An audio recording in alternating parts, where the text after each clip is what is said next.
It's a big afternoon for Norwich City here at the Den, and we're going to bring you team news as it drops in a moment's time or so. Connor Safford joined by Paddy Davitt at a bitterly cold Den, it has to be said. We've got, just as we look over to the stand opposite Canary Wharf and all of the various skyscrapers dominating the skyline. And for Norwich City, they'll be hoping they can dominate this game and record what would be a crucial 3 points in their bid for the top six. A win that would, if they could beat Millwall here today, certainly elevate them back into the top six for the first time in 2023. On the flip side of that, if they were to get beaten here today, it would be 5 points behind Millwall. So those are the odds. That's what's at stake. It's a big, big afternoon. And as I said, we'll bring you the team news when it drops in a moment's time or so. Paddy, I expect that I'm going to throw the microphone over to you and then immediately take it back again as the team news is dropped.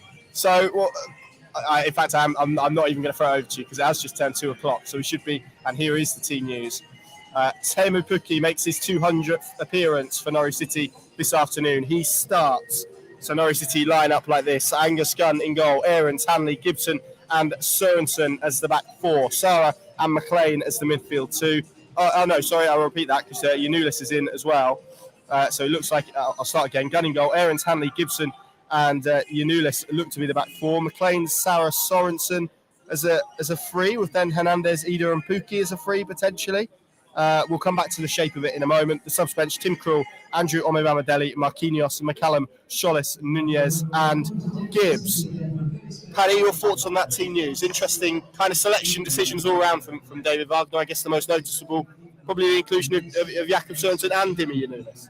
Well, certainly Sørensen in what we would assume, looking at that instantly, is a midfield posting. So that underlines for me the respect David Wagner's got for the challenge ahead here. They've come into a place where Millwall haven't lost in the league since September, really in the mix with them in terms of the playoff picture. Big physical side, as he said to you on Thursday. And to counteract that, I suppose you look at it, last weekend he goes Nunez, Marquinhos and Hernandez. Maybe he feels, certainly from the start of this game, that's tilting it a little bit too far into the direction of the type of game Millwall might want to impose on Norwich, because Sørensen is a very different type of midfielder. So, if it is... Do you see that being a free? Do you see that being how it is? And then like a 4-3-3 of either maybe on the what would it be, left side, right side? Yeah, it's an intriguing one, yeah. I mean, I think it's certainly going to be McLean and Zara in that two, and then it's where Sørensen fits in around that if it is a three. Yeah, I could see that actually. But then within that, where does Sørensen operate? Is he right of, left of? Is he down in between those two? Given the success McLean has had at dropping into the back three. But it basically underlines that they feel they need to slightly tweak it and they can't be quite as ambitious in terms of the attacking type of game they want here today, like they were at Preston, like they were at Coventry. Didn't work for them at Bristol City, obviously, or Wigan for that matter, but both of those games went with a similar shape. Not today. That clearly is a different shape with that selection.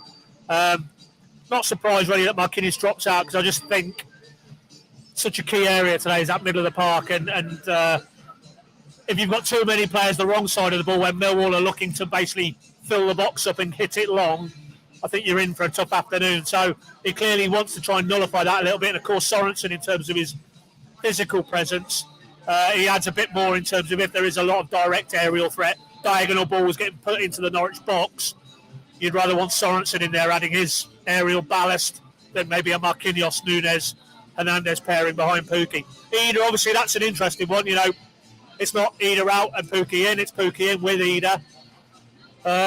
But I think the more I think about it now, I'd be surprised if it isn't a 3-3. I mean, how do you see it, Connor? Yeah, likewise. I think that would certainly feel like the natural solution to it. It's interesting that he's maybe lent into those more what we would probably describe as physical players. Marquinhos and Nunez dropping out, Ida retaining his place. Hernandez, I guess you could put in that bracket. And certainly Jakob Sørensen. Actually, I think it was Ben Lee, who does some brilliant tactical work for us, has posted a thread on Twitter about that midfield makeup and why it wouldn't, maybe why Sørensen could be a solution to that in terms of the way they build up, particularly in a game like today where Millwall are so physical and try to be dominant in the midfield area of the pitch.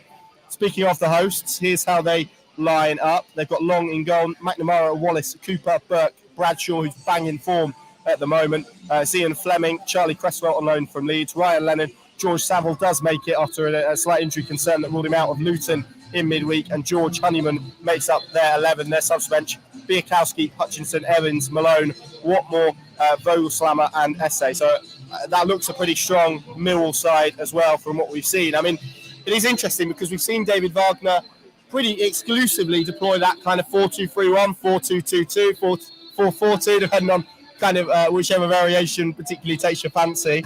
Probably been all of those formations at different points. This, if it is as we expect, and it is a 4-3-3, as we're kind of discussing, we don't know that for sure. Obviously, we'll only know when the players step out onto the pitch.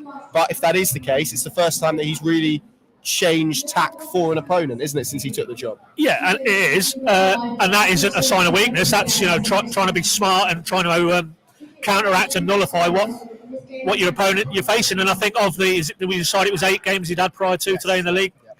I think you'd have to be honest and say of the 8, Burnley aside, we'll take them out of the equation. But this is probably their toughest one in that batch of games he's had. And he said himself, this is a big game for all the reasons we know. You don't need to be forensically studying the league table to know that this today feels a bigger game than Preston away, Coventry away, with the greatest respect to them. Is a solution to throw in for you. Could it be a 3 at the back? And I'm just thinking out loud here. So if it was a 3 in the back, could it line up Gunn in goal, Hanley, Gibson, Sorensen? You could then have Aarons, Giannoulis, the midfield 2, Ida, Hernandez either side of Pukki.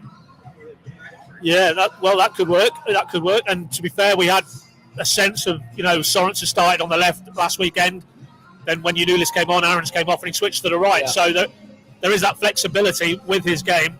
But then you'd probably expect Bamidele if it was a 3, wouldn't you? That's a good point. And he's on the bench, isn't he? Yeah. So for that reason alone, and he was quite effusive in what he said about Bamidele Thursday afternoon. So I think that factor alone to me, because Bamidele in the last 2 or 3 games has come on and has added some defensive ballast. I'd be surprised if it's him staying in reserve, Sorensen going into a defensive 3. So no, I think we're probably right to stick with our original sort of thought process, 4-3-3. But I think it's not just the 90 minutes today. It's not just the opponent. I think it is probably the first time since Wagner's took control. It is the context in terms of the league standings, a team directly around them. Norwich is, as you pointed out to David on Thursday, dire record against teams in and around the top 6 this season. All of that has to change so that today feels bigger than simply 3 points and a good performance and roll it on. After today, I think it'd be 11 games left in the season. It's hurtling along really fast now, and it is getting to the defining phase. And while today isn't a defining game in terms of the points and games left to play, can you imagine the lift if Norwich come here and, as they've done at home now in the last 3 games, nail some of those recurring issues this season that have held them back? They can't win at home. Well, nobody's talking about that now after the last 3 games. They can't do it against the top 6. They can't come away from home and do it. You can answer quite a few questions today with a good performance and a result as well. And we'll get into our predictions, but I think I'd probably sign for a draw now, because you've got Sunderland at home next weekend. If you're to take 4 points from these next 2, I think that keeps it rolling on in a positive direction. Yeah, and that's how I'd frame it as well. It's a must-not lose this, isn't it? Because I outlined it at the start, really. Of course, if Norwich City can get a win here today, and that's obviously the aim, they would lead back into the top 6. But on the flip side of that 5-point cushion, giving that to Millwall would potentially be even more damaging. So it's a really kind of big one. You would say actually probably maybe both teams are in a position where they possibly sign for a draw right now, which is an interesting place to be given how we big this game up. But the rewards are there for Norwich City if they can win this game, if they can do it. And like you say, it's not just the league table and what he does for that, it's the optics, the mood, that feeling that has been generated amongst these supporters since David Wagner came in, one of kind of hope. That would really turn into belief for a win here today. Yeah, it would, because the last time, I've talked up the Carrow Road improvement, which is there for everybody to see, but the last time they went away from home was Wigan. And it was a very laboured 0-0 draw, which they had Angus Gunn to thank for. If he hadn't been at his best that day, they'd have got beat. And that was a team who on that weekend finished the bottom of the table. Millwall is a completely different challenge. So, yeah, I think they need to perform today to give that belief that is there, no doubt. I'm looking at the league table now. Even with games in progress, they're 2 points out of the top 6, and they will be in the top 6 tonight if they get a win here tonight. So, there are big moments in any given season, and there's defining games, or there's games that you look back on and you think that was big. Do you remember that day when there was 3,000 at Millwall and Teemu Pukki marked his 200th with the winner or whatever, and the lift you can get, the fill up that it almost then propels them on. It generates a momentum of its own, and it can, as it has done the two previous times they've come out of this division, proved irresistible. That it doesn't matter who they play or what the opponent's trying to do, Norwich will find an answer, and you had that sense the two previous times they had success at this level. I wouldn't say we're quite there with this group, because we haven't really had this type of challenge. I think, at 4:45, 5 o'clock tonight, if we're looking back on a Norwich win and a Norwich performance, then, as I said to you in the car, I think the problem then will be keeping a lid on it, because it'll be off the Richter in terms of almost a sense of, well, they're in the top six now, and it's just, can they navigate themselves through the playoffs? And it wouldn't be fair to go that way, and I'm sure Wagner would want to quell that feeling as well. But fundamentally, his job is to keep feet on the ground. The job of those 3,000 we're looking at as they start to filter in is to dream. And if they get a positive result here today, then you can guarantee they'll be dreaming of maybe a date not too far across the city here come mid to late May. Yeah, if they win today, get the hotels booked would be my advice. I mean, that's basically going to be the mood. Let's speak about Teemu Pukki. 200 appearances. We had a very similar thing with the exact same milestone with Max Aarons, a couple of games ago or so, wasn't it? Different reasons. That's a player at the start of his career. This is a player, I don't want to say he's coming to the end of his career. He's only, 32 or so, 33, so not quite there yet, but certainly at the opposite end of it to Max Aarons. 200 appearances, nearly 90 goals. He's made record-breaking look effortless, really, since he's been at the football club. Some player. Yeah. I mean, rightly. I mean, those stats bear out where he stands in the pantheon of Norwich City strikers, but just in terms of modern-day Norwich City players, given, and there's inevitably a lot of focus on maybe where Webber's gone wrong in transfer windows.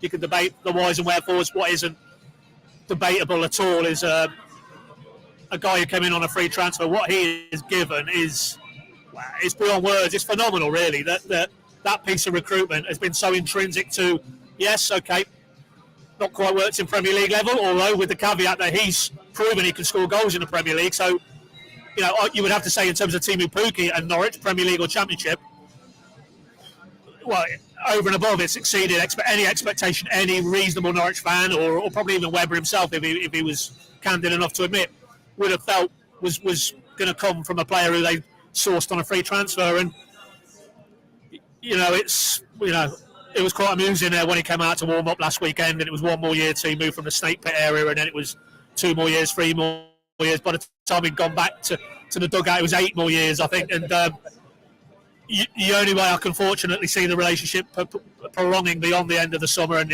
his current deal is if they're back in the Premier League, because I think if they are, then why would he want to go anywhere else? He wanted to be in the Premier League this season, we know that. That was the noises from his camp out in last summer in Finland. Didn't get that opportunity, the club exercised that option. So it wouldn't be great that 12 months on he actually gets his wish, but it's in a Norwich shirt, because when he goes, he'll leave a massive hole, and you just hope, because I still think there's plenty of miles left. He is 33, I think, later this month, but such a fit player, such a clever player. He's intelligent in his movement and his goal record, and he's had success here before. I remember in the green kit, must have been the first Championship title winning season. I think he got 1 or 2 that day. Cheers, mate. Thumping Zimmerman header as well, near post header as well. So that was a memorable day, because Millwall really put it up to that Norwich team. They withstood it, they came through it, they got the win, and they never looked back. Let's hope for the same today. Yeah, it always feels like a character test more than anything coming here. But you're right. I mean, I spoke to David Wagner about Teemu Pukki on Thursday, and I said to him, and I'll say the same again here. It's not just the amount of games he's played. It's how fit he always is and how available he is, which has been a constant, really, similarly to Max Aarons, but also the longevity he's had in terms of his importance. He's been the top scorer in every season that he's been at the football club. He's currently not top scorer this season, though. That's Josh Sargent. I'd be very shocked if he didn't end the season as top scorer, though, I have to be honest. Norwich have, of course, made him an offer, and that offer has been on the table for a long time. David Wagner confirmed to us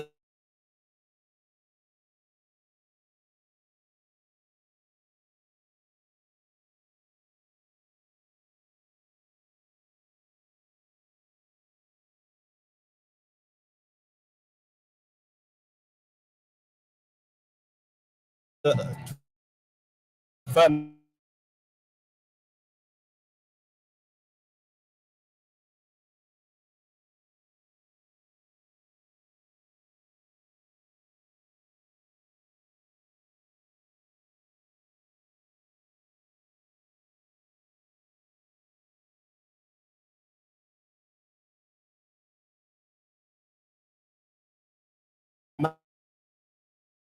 to us. Well, a few weeks after he arrived, didn't he? And now it is kind of the ball is in his room, which is there we go. We should be back. Guys can hear us. Hi, but oh, there we go. We might be back. Let's hope that's all that goes wrong today, Connor. Yes. Obviously, when you do these, you are victim to the quality of the Wi-Fi. So there we go. Anyway, that's probably an apt time for us to leave it there. So, Pad, very quickly, if anyone can hear us, I'll get your score prediction. Having a good run since my debacle at Bristol City, was it? Or forecast 3-2. 1-1. Yeah, I'm with you. I'm gonna go 2-2. So let's hope that people have heard those predictions. If not, we're back, says Neil. Brilliant. Paddy's gone 1-1. I've gone 2-2. Big game here. You can cover it across the Pinken channels. Apologies for the Wi-Fi issues. Obviously, don't blame us. Yeah, it's nothing to do with us. You can forward your angry emails to Millwall. Don't do that. And let's see what we get here today at the Den. Thank you very much for watching. Of course, take out a free trial for the Pinken Plus app to follow the action along. And us, along with 3,000 Norwich City fans, wait with anticipation as to what we're going to get here today. Big afternoon. Let's see if Norwich City can stand up to this test.